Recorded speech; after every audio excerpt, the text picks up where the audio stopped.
Hello friend, मैं Sanjay sir. आज मैं आप लोगों को बहुत ही इंटरेस्टिंग स्टोरी फ्लैमिंगो बुक का first chapter the last lesson पढ़ाने जा रहे हैं। यदि हमारे वीडियो आपको अच्छा लगे तो लाइक करें और जितना से जितना हो सके शेयर करें। साथ ही साथ हमारे चैनल को सब्सक्राइब करना ना भूलें। तो दोस्तों, इस चैप्टर में दो मुख्य कैरेक्टर है। पहला एल है जो फ्रेंच भाषा का टीचर है, दूसरा फ्रेंच है जो स्टूडेंट है। तो दोस्तों, इस चैप्टर को स्टार्ट करने से पहले यह बहुत ही ज़रूरी है कि इस चैप्टर का टाइटल द लास्ट लेसन क्यों रखा गया है, इस बारे में चर्चा करना। तो सन 1870 से 1871 इस बीच फ्रांस और प्रशिया दोनों के बीच युद्ध होता है और इस युद्ध में फ्रांस हार जाती है और प्रशिया की जीत हो जाता है। अब प्रशिया फ्रांस के दो डिस्ट्रिक्ट अल्सास और लॉरिन पर कब्जा कर लेता है, हक जमा लेता है। अब क्या होता है कि अल्सास और लॉरिन दो डिस्ट्रिक्ट के स्कूलों में जर्मन भाषा पढ़ाने की ऑर्डर आ जाती है और फ्रेंच भाषा का समाप्त हो जाता है। इस तरह से एल जो टीचर हैं वह अपने स्कूल में अंतिम पाठ फ्रेंच भाषा का देते हैं विद्यार्थियों को। तो दोस्तों, अब हम लोग लाइन बाय लाइन देखेंगे। The last lesson by Alphonse Daudet के द्वारा लिखा गया है। समरी है दोस्तों, one day French was very late for school. French जो अपने स्कूल के लिए बहुत लेट से पहुंचता है and was afraid of being scolded since his teacher M. Hamel was to ask him question on participle। चूँकि उनकी टीचर हैं जो क्वेश्चन करने वाले होते हैं उस दिन पार्टिसिपल से, इसलिए फ्रेंच जो है काफ़ी डरा हुआ है। पार्टिसिपल का मतलब होता है कृदंत, हिंदी में बोलते हैं, और इसका एक ग्रामर का एक टॉपिक है। And he knew nothing about the lesson. French जो है इस लेसन के बारे में कुछ भी नहीं जानता है। ही thought of spending the day out of school. और फ्रेंच जो है अपना सारा समय बाहर स्कूल से बिता लेने के लिए सोच लेता है। As the sight and the warm day were more tempting than the rules of participles. Participles के रूल जो उनके टीचर सुनने वाले थे उससे कहीं ज़्यादा उसको बाहरी दृश्य जो था वह अच्छा लग रहा था, इसलिए वह बहुत ज़्यादा प्रलोभित हो गया था। जैसे पासियन सोल्जर लोग जो ड्रिलिंग कर रहे थे, पंछियाँ चुचुहा रही थी, नाचती हुई धूप थी, इन सभी चीज़ों पर फ्रेंच को अट्रैक्ट हो चुका था। But he resisted them temptation and hurried off to school. लेकिन वह खुद में विरोध करता है और वह फिर जल्दी से अपने स्कूल की ओर चल पड़ता है। While going to school he saw some people watching the bulletin board. और जब वह फ्रेंच स्कूल जा रहा होता है तो देखता है कि बहुत सारे लोग जो हैं बुलेटिन बोर्ड के पास देख रहे हैं, भीड़ भाड़ लगा हुआ है। But he didn't care for it. लेकिन फ्रेंच जो है ध्यान नहीं देता है दोस्तों। तो यहाँ बुलेटिन बोर्ड का मतलब होता है समाचार पट, जहाँ समाचार आया करता है, अच्छा बुरा न्यूज़ आया करता है। He reach the school garden. French जो स्कूल गार्डन पहुँचता है पेंटिंग और जोर जोर से सांस लेने लगता है।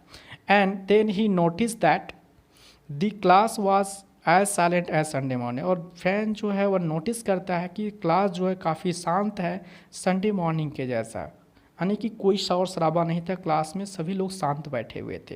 He saw through the window. और जब खिड़की से देखा गया तो हिज क्लासमेट्स और already in their places. French के जो क्लासमेट्स लोग जो थे वो अपने अपने सीट पर बैठे हुए थे। M Hamel was walking up and down. और एम हेमल जो टीचर थे वह आगे पीछे मूव कर रहे थे with his terrible iron ruler. अपने डौने लोहे के डंडे साथ में लिए हुए थे। He got afraid. और फ्रेंच जो है डर जाता है। एट फिर भी he went to the door. वह फ्रेंच जो है दरवाजे तक जाता है and ask permission go inside. अंदर जाने के लिए वह परमिशन ले लेता है। M Hamel gave him permission very politely. उनके टीचर जो है एम हेमल बहुत ही प्यार से फ्रेंच को परमिशन दे देते हैं उस दिन क्लास के अंदर जाने के लिए। As soon as French sat on the match. जैसे फ्रेंच जो है अपने सीट पर बैठ जाता है, he saw his teacher in his beautiful dress. और वह देखता है कि उनकी टीचर जो है फ्रेंच के बहुत ही सुंदर ड्रेस उस दिन पहन के आए हुए थे।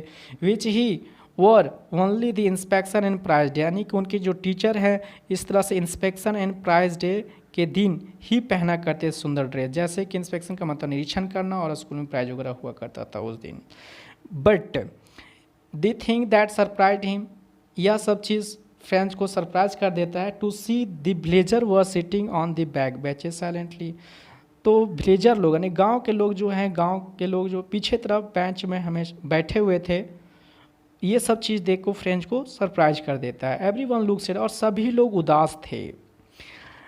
सडनली अचानक M Hemal announce that M जो है अनाउंस करते हैं कि he would teach the last lesson of French, यानी वो बताते हैं लोगों को कि आप लोगों को मैं अंतिम पाठ पढ़ाने जा रहा हूँ फ्रेंच भाषा का।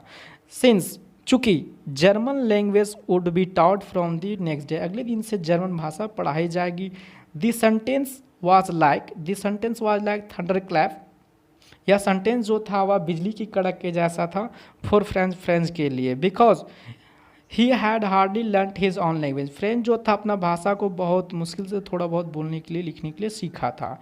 ही फॉरगट अबाउट हिज टीचर, और वह अपना टीचर का जो रूलर था, यानी जो उनके टीचर पनिशमेंट दिया करते थे, और हिज क्रैंकीनेस, और उनके टीचर जो डांट फटकार लगाते थे, वो सारा चीज़ वहीं पर भूल जाता है। और थिंकिंग दैट, और फ्रेंच जो है सोचने लगता है कि he would live for him for ever, यानी कि वह पछताने लगता है कि उनके टीचर है जो हमेशा के लिए अब छोड़कर चले जाएंगे।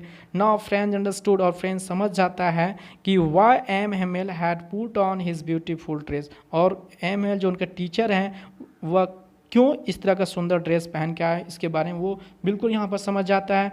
And why the villager were sitting on the back benches, और यह भी पता चल जाता है कि गांव के लोग क्यों आए हुए थे और पीछे तरफ बैठे हुए थे। Probably they had come to thank for the teacher for his 40 year services, यानी कि गांव के बूढ़े बुजुर्ग सभी लोग आए हुए थे उन्हें अपने टीचर को धन्यवाद देने के लिए। when the teacher asked friends to recite the rule, और जब फ्रेंड्स से पूछा गया रूल सुनाने के लिए, यानी कि पार्टिसिपल का rule, he stood and answer nothing, लेकिन फ्रेंड जो है खड़ा होता है लेकिन आंसर कुछ भी नहीं दे पाता है। The teacher didn't scold him, लेकिन टीचर जो है फ्रेंड्स को डांटते नहीं हैं, इंस्टेड ही ब्लेम हिमसेल्फ, और टीचर जो है खुद को दोषीवार अपने आप को मानते हैं। And friends parents for not forcing him for a study, और फ्रेंड्स का जो माता पिता थे वो उन्हें फोर्स नहीं किया करते थे पढ़ने के लिए। M Hamel talk of the importance of French language, और एम हेमेल जो है फ्रेंच भाषा का महत्वपूर्ण के बारे में लोगों को बताते हैं, और pointed out how important their language, और पॉइंट आउट करते हैं लोगों को बताते हैं कि यह भाषा कितना महत्वपूर्ण है फॉर देम, उन लोगों के लिए जो 2 डिस्ट्रिक्ट गुलाम हो गए हैं, अल्सास और Lorraine. He requested them to preserve it because it was a key to their prison, और एम जो हैं उन लोगों से रिक्वेस्ट करते हैं कि यह भाषा को बचा के रखने के लिए, चूँकि यह भाषा बचा के रखना, यानी कि तुम लोग के पास बचा के रखने की यह चाबी है आप लोगों के लिए। M Hamel was sitting motionless, और एम हेमेल जो हैं बैठ जाते हैं अपने सीट पे in his chair and gazing at everything, और हर चीज़ को वो देखने लगते हैं as if he wanted to fix each and everything in his mind before leaving the school, और स्कूल छोड़ने से एम जो टीचर है वह बहुत सब कुछ अपनी निगाह में वो फिक्स कर रहे थे, यानी कि देख रहे थे और उतार रहे थे, चूँकि वह स्कूल के आसपास जो पेड़ पौधे लगाए थे और बगीचा जो लगाए हुए थे और जो स्कूल के चारों तरफ जो सुंदरता था, इन सभी चीज़ को वो देख रहे थे टकटकी लगा करके। Some pigeons cooed on the roof, और कुछ कबूतर लोग जो हैं वो छत पर बैठे हुए थे। फ्रेंड्स थॉट, और फ्रेंड्स सोचता है if they would compel them to sing in German, क्या कबूतर भी अब वो लोग भी महसूस कर रहे हैं कि अगले दिन से उन लोग को भी अब जर्मन भाषा में गाना होगा। There was a chapter in history, और हिस्ट्री में एक चैप्टर आता है टू बी डॉट पढ़ना। ऑल चैंटेड, यानी सभी लोग गुनगुनाते हैं बा बे बी बो बू, एवरी वन वाज इमोशनल, और सभी लोग भावुक हो जाते हैं, यानी सभी लोग भावुक हो जाते हैं, आंसू सभी की आंखों में पहुंच जाती है। And suddenly the church clock struck 12, और चर्च की घड़ी में 12 बजता है। एट द सेम टाइम, उसी time the sound of Prussian soldier drilling came into the classroom, और उसी टाइम प्रशियन सोल्जर लोग जो थे वो ड्रिलिंग करते हुए क्लासरूम की तरफ आने की आवाज़ सुनाई पड़ती है। एम हेमेल स्टूड अप, और एम हेमेल जो खड़े हो जाते हैं। He wanted to speak something, और वो कुछ बोलना चाहते हैं, but something choke his throat, लेकिन उनकी गला जो है वह रुझ जाती है, वह कुछ बोल नहीं पाते हैं। ही टूक अ पीस ऑफ चॉक और इस तरह से वह खली का छोटा सा टुकड़ा उठाते and wrote on the black board और ब्लैक बोर्ड पर लिख डालते हैं विव ला फ्रांस, फ्रांस अमर रहे। और he lean his head against the wall, और अपना सर जो है दीवार की तरफ वह मुड़ लेते हैं, घूम जाते हैं and made a gesture that the class was over, और बताते हैं कि आप लोग क्लास समाप्त होती है, दे माइट गो, अब आप लोग जा सकते हैं। तो दोस्तों यह वीडियो आपको कैसा लगा आप हमें कमेंट करके ज़रूर बताएंगे, और जितना से जितना हो सके हमारे वीडियो को आप फैलाएं, शेयर करें। Thanks for watching this video.